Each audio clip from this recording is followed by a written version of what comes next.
अस्सलामुअलैकुम। Good morning विद्यार्थी मित्रों। ધોરણ 6 સામાજિક વિજ્ઞાન વિદ્યાર્થી મિત્રો, કાલે આપણે પાઠ 8માં ભારત વર્ષની ભવ્યતામાં ખેતી વિશે, નગર જીવન વિશે, ગ્રામીણ જીવન વિશે જોયું. હવે આજે આપણે પ્રાચીન કલા, ભારતમાં પ્રાચીન કલા વિશે આપણે જાણવાનું છે. તો ઇતિહાસવિદો કલાને બે ભાગમાં વહેંચે છે. કેટલા ભાગમાં? બે ભાગમાં. લલિત કલા અને નિદર્શન કલા. હવે લલિત કલામાં કઈ કઈ આવે છે? તો લલિત કલામાં ચિત્ર, સાહિત્ય, સ્થાપત્ય, સંગીત, માટીકલા વગેરેનો સમાવેશ થાય છે. વિદ્યાર્થી મિત્રો, આ પરીક્ષામાં પૂછાઈ શકે છે, તો ધ્યાન આપશો. લલિત કલામાં ચિત્ર, સાહિત્ય, સ્થાપત્ય, સંગીત, માટીકલા વગેરેનો સમાવેશ થાય છે. જ્યારે નિદર્શન કલામાં નૃત્ય અને નાટકોનો સમાવેશ થાય છે. આપણે આ બે વિશે વિગતે જોઈશું. હવે ભારતમાં સાહિત્યનો વારસો. હવે ભારતમાં જુઓ, સાહિત્યના વારસામાં સાહિત્ય ધાર્મિક, ધર્મેન્તર અને વિદેશી મુસાફરોના વર્ણનનો આ ત્રણ ભાગમાં વહેંચાયેલું છે. એટલે કે ધાર્મિક સાહિત્ય, ધર્મેન્તર સાહિત્ય અને વિદેશી મુસાફરો જે ભારતમાં આવ્યા હતા એની વાત કરવામાં આવી છે. તો સૌપ્રથમ આવશે ધાર્મિક સાહિત્ય. ભારતના સૌથી પ્રાચીન ધાર્મિક સાહિત્યમાં વેદોનો સમાવેશ થાય છે. એટલે કે મેં તમને આગળના પાઠમાં સમજાવ્યું હતું કે વેદોની સંખ્યા 4 છે.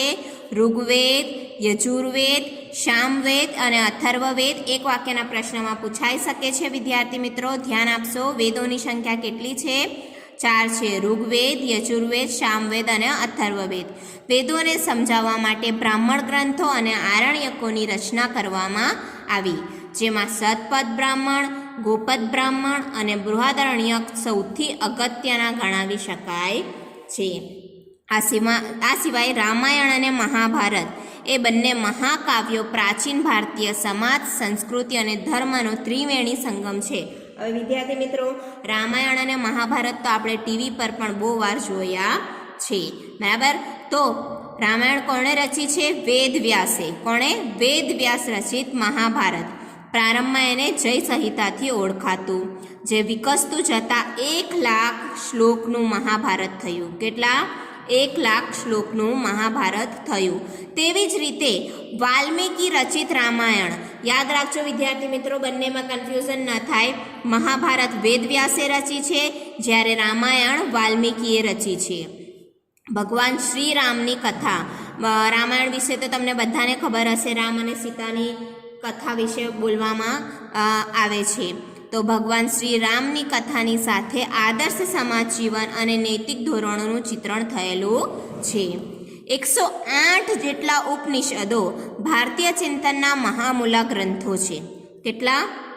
108 ઉપનિષદો. તમને ખાલી જગ્યામાં પણ પૂછી શકાય કે ઉપનિષદો કેટલા છે, તો યાદ રાખજો 108 ઉપનિષદો છે. કંઠ, કેન, પ્રશ્ન, મુંડક, માંડુક્ય, ઈશાવાસ્યમ અને છાંદોક્ય ઉપનિષદો ભારતના તત્વજ્ઞાનના મહાન ગ્રંથો છે. એટલે કે આ મુખ્ય છે, એ મહાન ગ્રંથો છે. પુરાણોની સંખ્યા 18 જેટલી છે. પુરાણોની સંખ્યા કેટલી છે? 18 જેટલી છે. જેમાં વિષ્ણુ પુરાણ, ગરુડ પુરાણ, વાયુ પુરાણ અને મત્સ્ય પુરાણ તેમજ ભાગવત વિશિષ્ટ ગ્રંથો તરીકે પ્રખ્યાત છે. બૌદ્ધ અને જૈન ધર્મના મહાન ગ્રંથોમાંથી આપણને સમાજ જીવન અને ધર્મની માહિતી મળે છે. બૌદ્ધ ધર્મના મૂળ ગ્રંથોમાં ત્રિપિટક કહેવાય છે.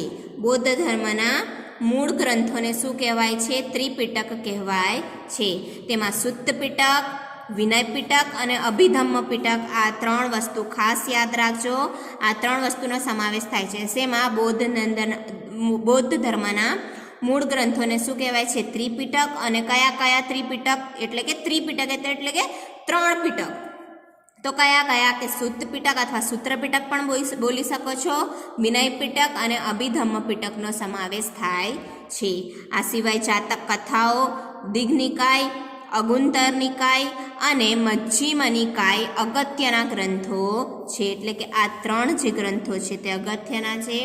નાગસેનનું મિલિંદ પાન્હો અથવા પ્રશ્નો અને આર્યમંજીશ્રી મૂળ કલ્પ અગત્યના બૌદ્ધ ગ્રંથો છે.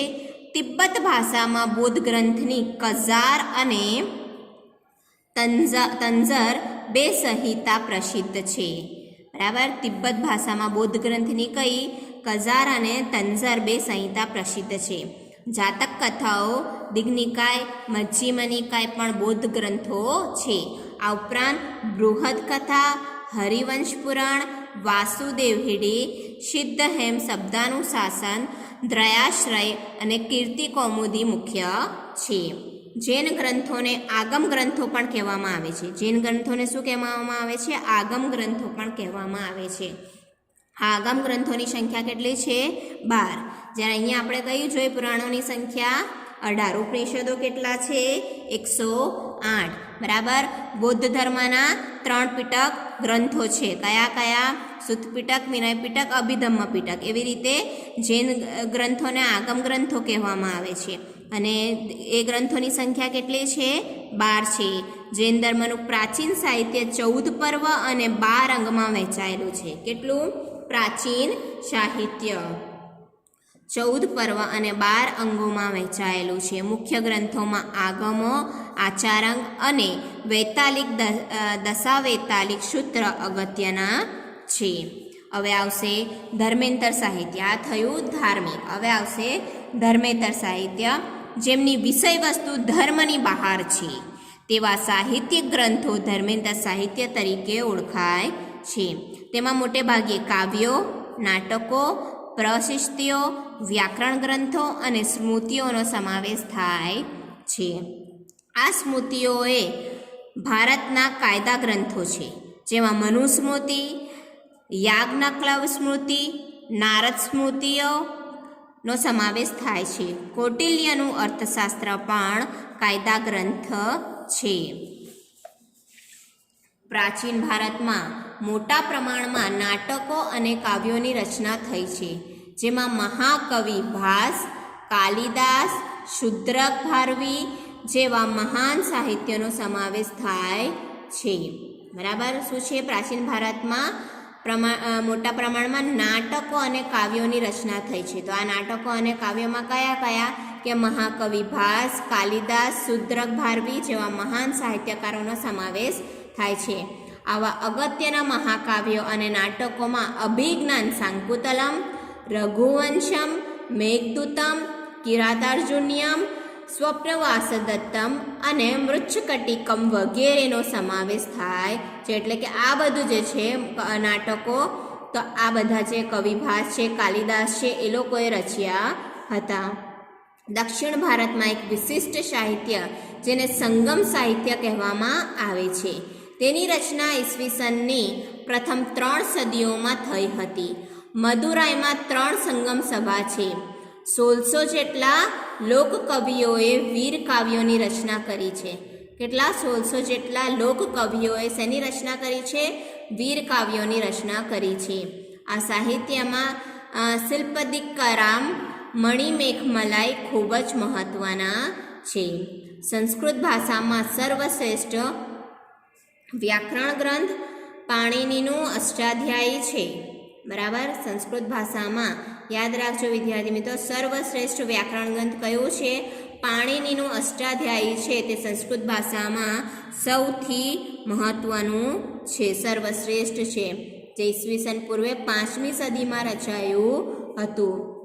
અશોકના શિલાલેખો પણ પ્રાચીન ભારતના ઇતિહાસમાં મૌર્ય સામ્રાજ્યના વહીવટતંત્ર તથા બૌદ્ધના નૈતિક નિયમો વિશે માહિતી આપે છે. હવે અશોકના શિલાલેખ વિશે મેં આગળના પાઠમાં તમારી સાથે ચર્ચા કરી હતી. તે પ્રાચીન ભારતના ઇતિહાસમાં તેણે શું કર્યું? મૌર્ય સામ્રાજ્ય સ્થાપ્યું હતું અને ખૂબ જ તેનો વધારો કર્યો હતો. બૌદ્ધ ધર્મ તેણે અપનાવ્યું હતું. કોણે? સમ્રાટ અશોકે. સમ્રાટ અશોકના નૈતિક નિયમો વિશે માહિતી આપે છે. બરાબર. તેમણે અશોકનો શિલાલેખ કોતરાવ્યો હતો અને પોતાના ધર્મ વિશે તેણે પ્રચાર કર્યો હતો. ગુપ્તકાળમાં પ્રશિસ્ત કાવ્યો અને ગ્રંથોનો ઘણો વિકાસ થયો. સમુદ્રગુપ્તની પ્રયાગ પ્રશિસ્તના લેખક હરિશેણ હતા. હવે સમુદ્રગુપ્તની કઈ? પ્રયાગ પ્રશિસ્તના લેખક કોણ હતા? હરિશેણ હતા.